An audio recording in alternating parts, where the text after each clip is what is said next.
Sorry, my video stopped on me and I had to merge the two.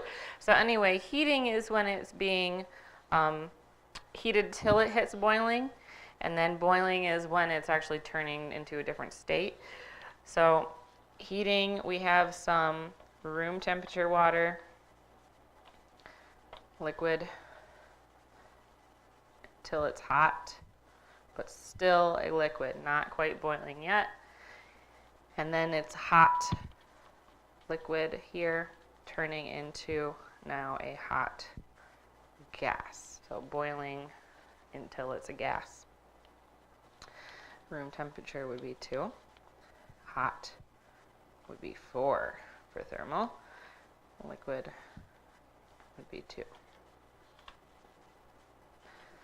So I'm gaining 2 thermals over here on the right, which means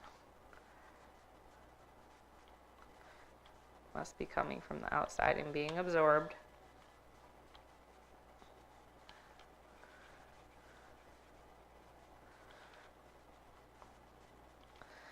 And thermal is not changing yet. We broke that down into this second part over here. So it stays hot now. And all of the energy that we're still heating that boiling water goes into changing the phase from a liquid into a gas. Okay, so here, I'll color my thermal.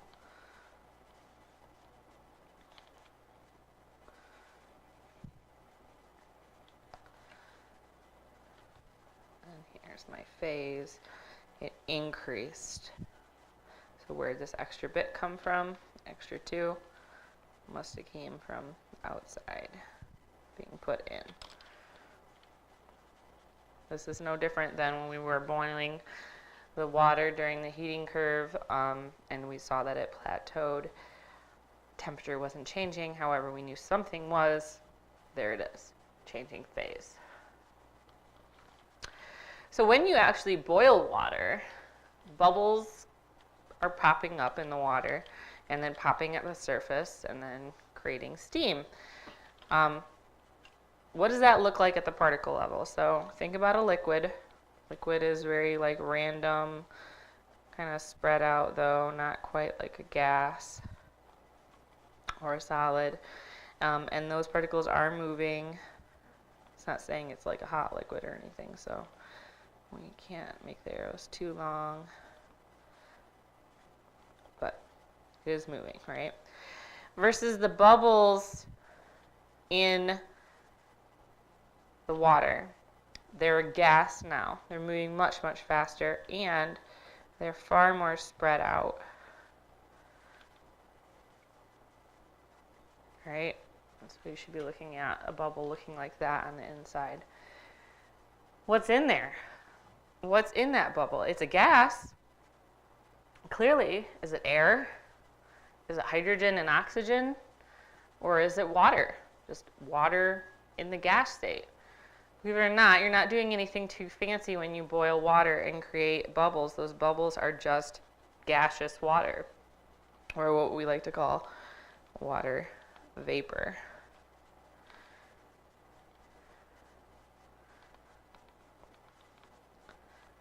You know, and there's ways of testing that. I'm sure at some point in time you've put a cover or lid over top of your boiling water or boiling food, and steam has accumulated and condensed on that cover.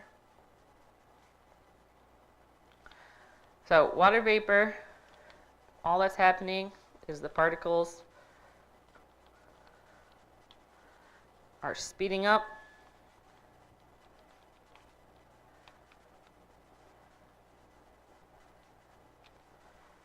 and moved farther apart.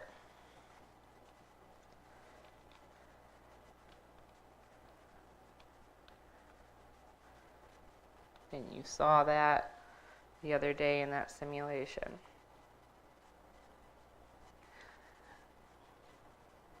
All right, so let's say you're impatient like me and you want to get that water boiling faster. You know to turn up the heat, right? Well, what happens when the water is already boiling? What happens if it's already boiling at 100 degrees and you turn it up to a higher setting?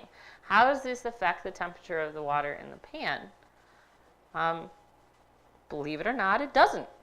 Once water hits boiling, it stays that temperature until all of it is evaporated.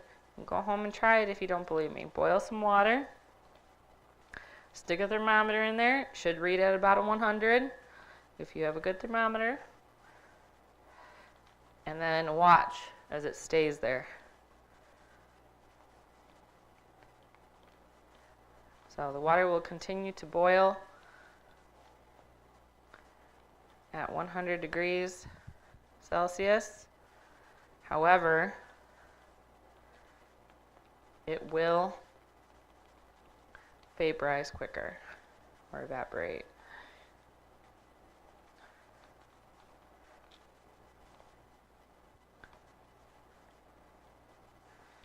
If you're adding more heat.